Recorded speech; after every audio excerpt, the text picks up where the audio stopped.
Um, John, if your season hadn't ended the way it had, do you think that you would have ultimately made the decision to come back to Tennessee? I think so. I think that I would now be considering other options. I think that that was really a big key factor that played into my decision making to come back to Tennessee. And I think that really it was God showing me that I had the opportunity and chance to do it one more time.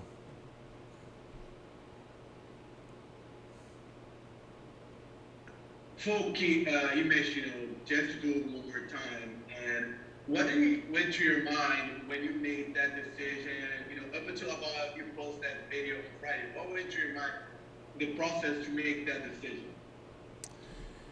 There was a lot that was going through my head, and really I was just weighing out my options to see what the best what the best decision was for me, and just making sure that I was going to make the right decision for myself. And after a lot of prayer and consideration and talking with my parents and talking with some mentors and people I really look up to, I decided to come back. And it wasn't really all about a personal for me personally, but really for me to help this team that we're going to have next year and to mentor some of the guys coming in. And I really think this team is going to be special and we can really accomplish something.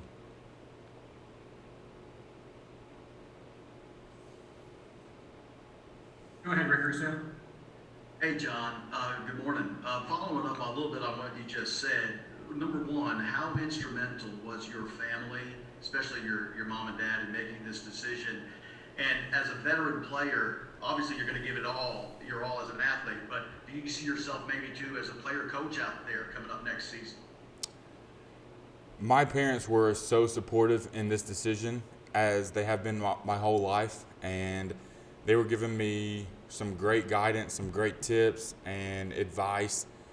But ultimately, they did not want me to do this or do that. They just wanted me to do what I wanted to do, and they were going to support me either way. And I think that's what the best parents do. They let you make your own decisions, especially at my age, and they were going to support me either way. They were going to love me either way, and so really credit to them for supporting me and helping me through all of that. And then I do see myself as a player coach because I've played for Coach Barnes for a while now, and I think that I know what he's wanting and know kind of the system, and I think that it's great to have a voice out there that can help the guys.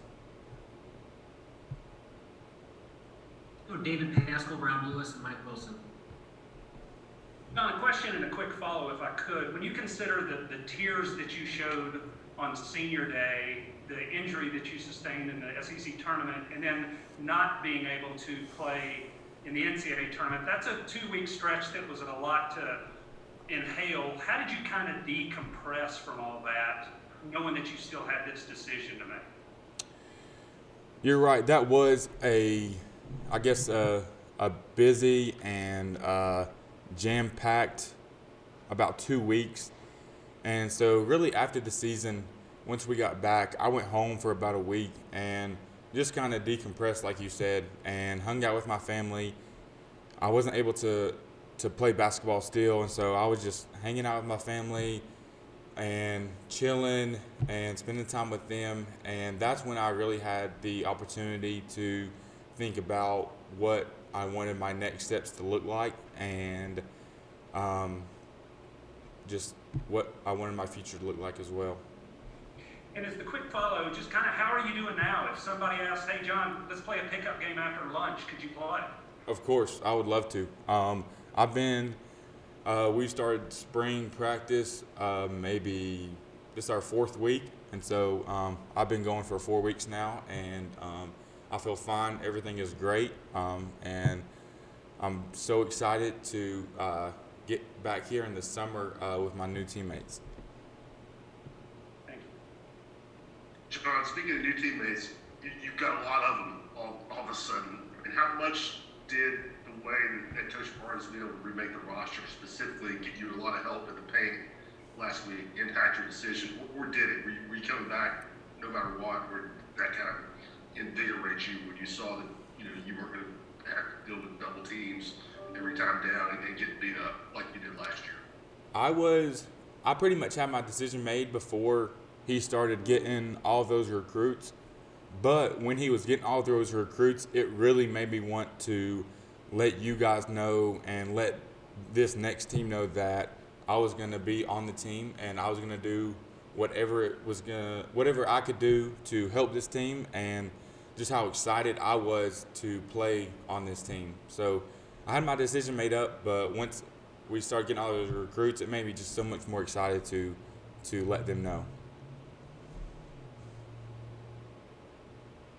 John, when did you make that final decision? And you talked about that week at home. What kind of, I guess, research or exploration did you do into potential other options other than returning to Tennessee?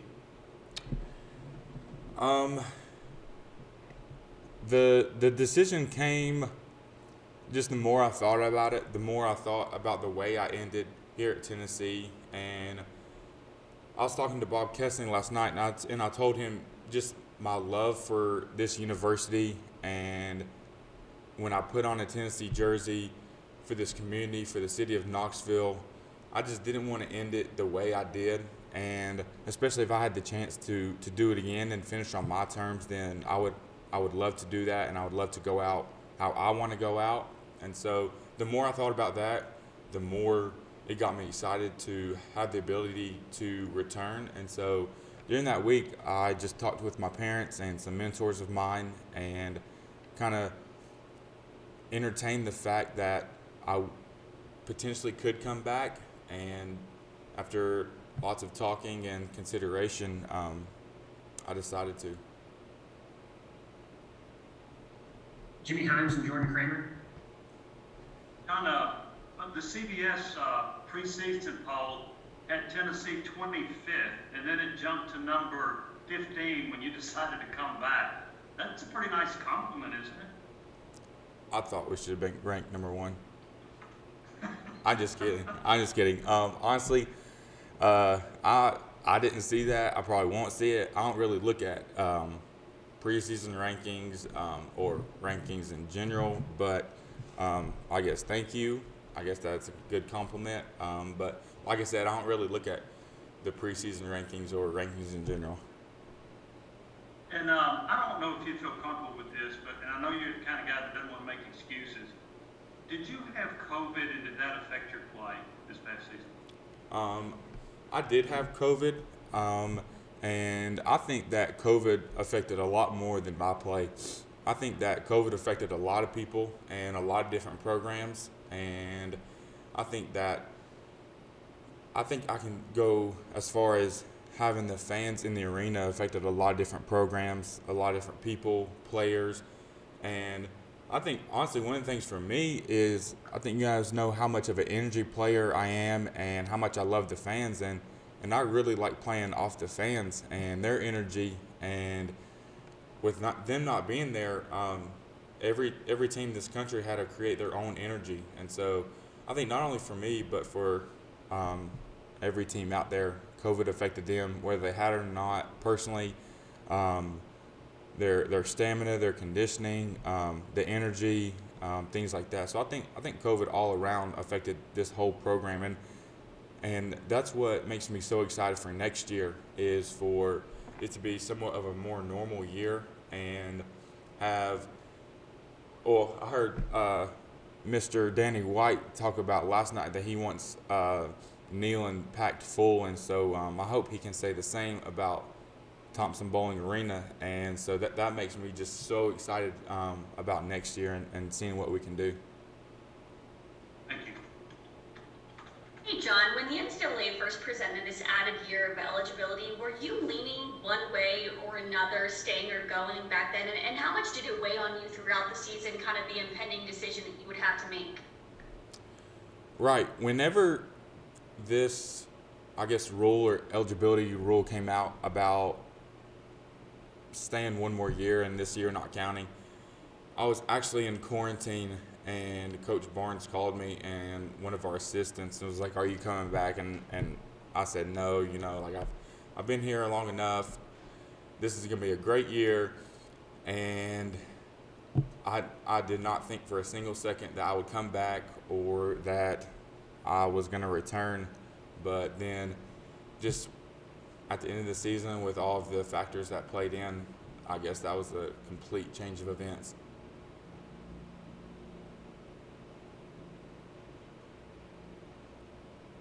Luis Fernandez, and we'll take more questions.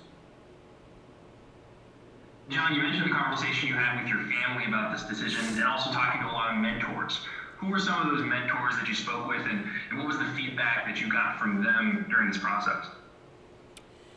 Some of my mentors, really my biggest one other than my parents would be my AAU coach, and he's really like my second dad, and I played for him for 4 years, and now since I quit playing for him and I've been in Tennessee, our relationship has just grown over the years, and we've become closer. We go out to eat all the time. I'm going to his practices, he's coming to the games, things like that, and really with everyone I talked to, they were about like my parents. They did not tell me a decision to make.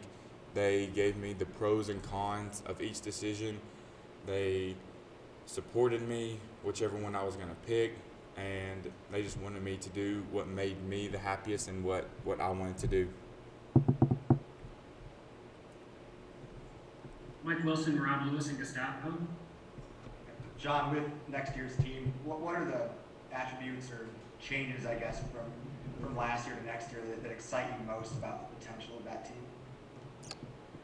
I think that, I don't know if this is really what you're looking for, but I think the biggest thing I'm excited for about this team is our team chemistry and team bonding opportunities, just because I feel like last year COVID really inhibited us for really hanging out as a team and creating our team chemistry and team bonding experiences. And because I think hanging out off the court and things such as team meals, movies, events, things like that help you just as much off the court about getting to know each other as it does on the court. And so that's something that makes me excited about this team. And I've talked to a lot of the players coming in, and they're all in, and they're so excited to get here to work. And so I'm just excited for them to get here and for us to, I guess, come together as one team. And a quick follow-up on that, are you going to be required to live on campus for a sixth year? Excuse me? Are you going to be required to still live on campus despite it being your sixth year here in Tennessee? Yes, they're making me live on campus. They said I'm the only one that does, and then freshman, sophomore, junior, senior, fifth years don't. Only 6 years have to live on campus. Actually, no. This will be the first time in 7 years that I haven't lived in a dorm.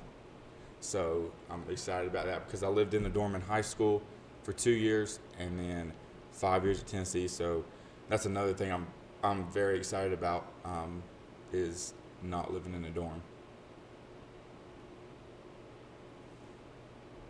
John, just what's the vibe been like when you're in the gym for workouts with so many, guys gone? Are there 6? Am I right? Are there 6 of you now? I think back and just what's the feeling like with so much roster turnover? We are missing a lot. You're right, and but our walk-ons are there as well, and so I think with everybody, I think we've got 9 maybe, and so we've been doing the most we can and the best we can, and really competing and getting better, and but yesterday we had some VFLs in the gym. I'm not sure if I'm allowed to mention their names, but we had some former players in the gym, and they really competed with us too, and it was great to see them as well. But it's definitely been different with not having a full team there. Really, like you said, just half a team. But we've been still getting our work in and competing and getting better. And just quick thoughts on the 2 new coaches. I mean, in addition to the roster, you kind of had a coaching staff flip too. What do you think about Coach Gainey, Coach Clark, how they kind of integrated themselves into things? First of all, I already do miss Coach English and Coach Oliver. I think I'll be seeing Coach Oliver a little bit. I think I'm going to take him to Pals when I get home. I hope he's been already. And then Coach English, I've talked to him probably at least 5, 6, 7 times since he's left. And so we're still building our relationship and keeping it very fine-tuned and in touch a lot. And so I'm going to miss them a lot because they brought so much to our program. But I really like, we call him RC. Coach Rod Clark does not want to be called Coach Clark, so I call him RC. We call him RC, and I really like him. He kind of reminds me of Coach English. He's a younger coach and really knows the game, really knows how to help us. And then Coach Gainey, he's very active, and he's going to be a great addition to our program as well. And so I'm really excited to get to know those guys, and I think they're going to help our team a ton. Fulky, after you made your decision on Friday, you had quite a bit of busy weekend. You drove the first pitch on Saturday. You went to the baseball game. How was that weekend? The atmosphere, especially on that baseball game and throwing the first pitch. Yes, you're right. It has been a crazy weekend, but it was a fun weekend. And man, our baseball team, I could talk for a long time about them. I told their coach last night that I'm one of their biggest fans, and I just love the way that his team plays. They play with so much heart and competitiveness and togetherness and energy, and I really enjoy watching them play. And it was so fun to throw that first pitch just because I wanted to really get everybody hyped for them and really get them going, and I really did not want the spotlight to be on me. So it was so fun. I was there when Evan Russell hit that grand slam, and man, that place went crazy. And that weekend was so fun. And then we as a team went on Sunday to the baseball game, and we're hanging out as a team. And it was, I think it's great to see other student athletes at Tennessee support your teammates and the other people on other teams. And it just shows that everybody is for Tennessee and supports one another. And it was just a really fun experience. Jimmy Himes? John, when you're engaged in those practice games, are you wearing some type of a protective mask? Nope. Okay. Also, from personally, what do you feel like you have to do to be more consistent this year compared to last year? I think that I think it starts in practice and my everyday work. I think that a lot of it's on the mental side and just getting mentally prepared that you've got to play your best and work your hardest every single day, because teams are going to continually get better and individuals are going to continually to get better. So I just think that you've got to approach it to where that you've got to tell yourself you've got to continue to get better. We'll take one last call for questions.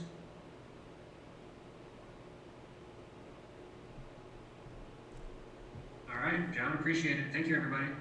Thanks, guys.